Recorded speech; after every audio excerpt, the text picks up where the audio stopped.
Meaning of IB.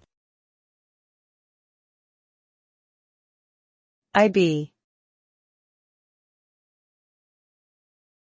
IB. IB. IB. The term IB can mean different things depending on the context. One common usage is to refer to the International Baccalaureate, an educational program for students aged 16 to 19.